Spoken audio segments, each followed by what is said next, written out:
तो India England दोनों हैं सेमीफाइनल के लिए तैयार। कौन है ज्यादा दमदार, किसकी जीत के कितने हैं आसार और किसके पास हैं कौन कौन से हथियार, यह मैं आपको बताऊंगा अपनी इस रिपोर्ट में। सबसे पहले इंडिया इंग्लैंड सेमीफाइनल जो 27 तारीख को हिंदुस्तान के टाइम के मुताबिक रात में 8 बजे शुरू होना है, उससे पहले यह जान लीजिए कि दोनों का हेड टू हेड रिकॉर्ड क्या है। इंडिया इंग्लैंड ने आज तक 23 T20 इंटरनेशनल मैच खेले हैं जिसमें बिल्कुल बराबर रिकॉर्ड है। बस ये मानकर चलिए इंडिया 52 या 53% है, इंग्लैंड 47 या 48% है, मतलब एकदम 50-50 ये मानकर चलिए। 23 मुकाबलों में इंग्लैंड ने 11 मुकाबले जीते हैं, इंडिया ने 12 और 11। इंडिया हालांकि थोड़ा सा ज्यादा, एक मैच ज्यादा जीता है, लेकिन फिर भी भाई ये स्टैट दिखाता है कि दोनों जब भी भिड़ते हैं बिल्कुल कांटे की टक्कर दोनों के बीच होती है। अब मैन टू मैन दोनों के हथियारों पर बात कर लेते हैं। इंडिया के कुछ हथियार वर्सेस इंग्लैंड के कुछ हथियार।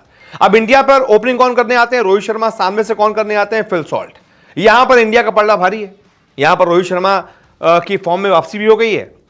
पिछले मैच में जो ऑस्ट्रेलिया को इन्होंने कूटा है ना अकेले, वो ये बताता है कि भाई रोहित अब फॉर्म में आ गए हैं, अब इंग्लैंड की खैर नहीं है। दूसरी तरफ इंग्लैंड के फिल सॉल्ट भी बहुत खतरनाक बल्लेबाज हैं। केकेआर की तरफ से आईपीएल में दिखा चुके हैं कि वो कितने खतरनाक हैं, इसलिए इनसे थोड़ा बचकर रहना पड़ेगा।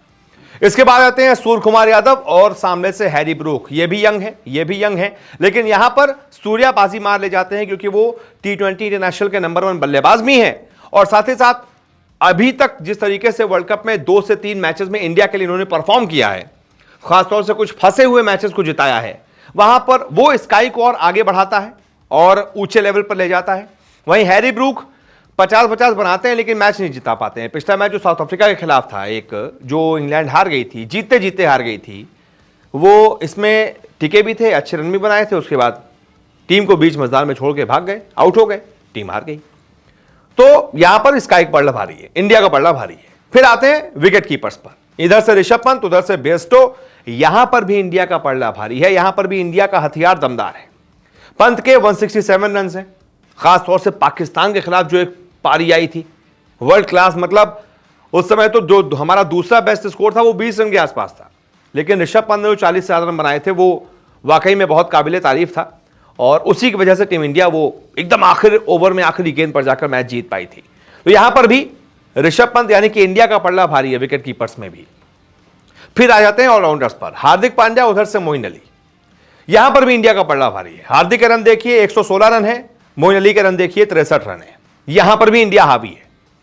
फिर आ जाते हैं थोड़ा और एक और जो सेकंड ऑलराउंडर है शिवम दुबे, लिविंगस्टोन। यहां पर भी इंडिया का पलड़ा भारी है। शिवम दुबे ने बीते 2 मैचेस में अच्छी बल्लेबाजी की है, बड़ी कन्विंसिंग बल्लेबाजी की है, स्पिनर्स को टारगेट पर लिया है और दिखाया है कि उनको क्यों T20 वर्ल्ड कप में टीम में लिया गया था। 106 रन है। लिविंगस्टोन उस तरीके से बल्लेबाजी नहीं कर पा रहे हैं जिस तरीके इनका नाम है, जैसा इनका रुतबा है, नहीं कर पा रहे। फिर बॉलिंग में भी बात कर लेते हैं। इंडिया की तरफ से बुमराह 11 विकेट ले चुके हैं, उधर से टोपली 1 विकेट। हालांकि टोपली हो गए, मार्क वुड हो गए, सैम करन हो गए, आर्चर हो गए। आर्चर से बुमराह की मुझे लगता है कि तुलना ज्यादा सही रहेगी। यहां पर मैं बुमराह को थोड़ा ज्यादा नंबर इसलिए दूंगा क्योंकि उन्होंने मैचेस जिताए हैं। अभी आर्चर का आप देखिए बहुत ज्यादा कुछ अच्छा नहीं है, लेकिन फिर भी 100 है। यहां पर भी इंडिया का पलड़ा मैं भारी मानूंगा। अब आ जाते हैं दोनों की ताकत और कमजोरी पर। इंडिया की ताकत क्या है? रोहित शर्मा की फॉर्म में वापसी हो गई है, बहुत अच्छे संकेत हैं। पंत, सूर्या, हार्दिक दुबे पहले से ही सब फॉर्म में है, रन बना रहे हैं। कभी किसी मैच में कोई बनाता है, कभी कोई बनाता है, यह अच्छी बात है। कोई 1-2 प्लेयर्स पर डिपेंडेंट नहीं है। एक और ताकत क्या है कि बुमराह, अर्शदीप हो, अक्षर पटेल हो, कुलदीप हो, सब शानदार फॉर्म में है। गेंदबाजी में जिसको भी गेंदबाजी मिलती है अच्छी गेंदबाजी कर रहे हैं। वहीं अगर कमजोरी की बात करें इंडिया की, तो विराट का खराब फॉर्म इंडिया की बहुत बड़ी कमजोरी है, इसको दूर करना पड़ेगा। विराट को सेमीफाइनल में रन बनाने पड़ेंगे। इसके अलावा रविंद्र जडेजा का भी खराब फॉर्म इंडिया के लिए कमजोरी साबित हो रहा है। रविंद्र जडेजा उतने प्रॉमिसिंग दिखे नहीं है, ना बहुत अच्छा बैटिंग से कर पाए हैं, ना बॉलिंग से कर पाए हैं। जिस जडेजा को हम जानते हैं वो तो अभी तक वर्ल्ड कप में नजर नहीं आया। और एक और कमजोरी है कि भैया इंग्लैंड के खिलाफ नॉकआउट में हमारा रिकॉर्ड ही अच्छा नहीं है। पिछले नॉकआउट में जब सेमीफाइनल में हम भिड़े थे, कहां टीम इंडिया कहां इंग्लैंड, 10 विकेट से हमें रौंद डाला था इन्हीं अंग्रेजों ने। तो वो जब याद में आता है यार, तो थोड़ा सा इंडिया की वो कमजोरी दिखाता है कि शायद बड़े मौके पर जैसे सेमीफाइनल हो, फाइनल हो, वहां पर ये कोलैप्स कर जाते हैं। अब देखिए वर्ल्ड कप 2023 में भी 10 के 10 मुकाबले जीते, सेमीफाइनल भी बढ़िया जीता, लेकिन फाइनल में आप देखिए एक तरफा एक तरीके से हार गए। तो ये बड़े मुकाबलों में जो इंडिया का रिकॉर्ड है ना, ये थोड़ा सा डराता है। अब इसके बाद इंग्लैंड की ताकत कमजोरी की बात कर लेते हैं। इंग्लैंड की ताकत बटलर और सॉल्ट जो उनके ओपनर्स हैं, दोनों तूफानी फॉर्म में है और इनसे दोनों से बचकर रहना पड़ेगा, क्योंकि पिछले बार इंग्लैंड के ओपनर्स ने ही इंडिया को खत्म कर दिया था, 10 विकेट से जीत गए थे, बटलर और तब एलेक्स हेल्स थे। इस बार बटलर और सॉल्ट हैं और दोनों अच्छी बल्लेबाजी कर रहे हैं। एक और ताकत यह कि वर्ल्ड क्लास पेसर्स हैं इनके पास, आर्चर हैं, जॉर्डन है, मार्क वुड है, सैम करन है, इनसे थोड़ा बचकर रहना पड़ेगा। और एक और ताकत यह कि दो शानदार स्पिनर्स हैं, आदिल रशीद हैं, लेग स्पिन करते हैं, मोइन अली हैं, ऑफ स्पिन करते हैं। मोइन अली हमारे जो लेफ्ट हैंडर बैट्समैन है, चाहे शुरुआत में पंत हो, चाहे शिवम दुबे हो, रविंद्र जडेजा हो, अक्षर पटेल हो, इन सबके लिए मोइन अली बहुत खतरनाक है। तो ये इंग्लैंड की ताकत है, बैलेंस टीम है।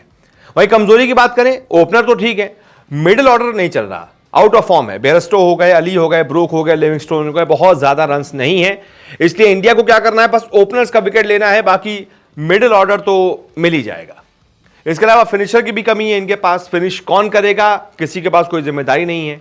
कभी ब्रूक रन बनाते हैं, 50 बनाकर आउट हो जाते हैं, 20 मजदार में छोड़ देते हैं। लिविंगस्टोन भी थोड़ा 30-32 बना देते हैं, लेकिन 20 मजदार में छोड़कर आउट हो जाते हैं। फिर सैम करन मैच जिता नहीं पाते। तो यह भी इनकी बहुत बड़ी कमी है कि फिनिशर की इनके पास कमी है। और एक और कमी है कि दबाव में साउथ अफ्रीका के खिलाफ हाल ही में इनकी शर्मनाक हार हुई है, यानी कि दबाव वाला मुकाबला होगा, शायद ये दबाव ना झेल पाए। अभी हाल ही में जब साउथ अफ्रीका के खिलाफ दबाव में जीत की दरकार थी, तो इंग्लैंड एक वक्त पर 5 ही विकेट गिरे हुए थे, कुछ 4 ओवर में 3 ओवर में कुछ 24 रन चाहिए थे, जीत एकदम सामने खड़ी थी, वहां से ये लोग मैच हार गए। ऐसा ही दबाव अगर इंडिया इन पर बनाती है तो हो सकता है वहां पर भी इंडिया का काम हो जाए। तो ये इनकी ताकत और कमजोरी, दोनों के players to watch out for, सब कुछ मैंने आपको बता दिया है, रिकॉर्ड भी बता दिया है। उम्मीद करता हूं आपको रिपोर्ट पसंद आई होगी और बताइए अपना प्रेडिक्शन कि आपके मुताबिक कौन इस मैच को जीतकर फाइनल का टिकट पाने वाला है। बहुत बहुत शुक्रिया।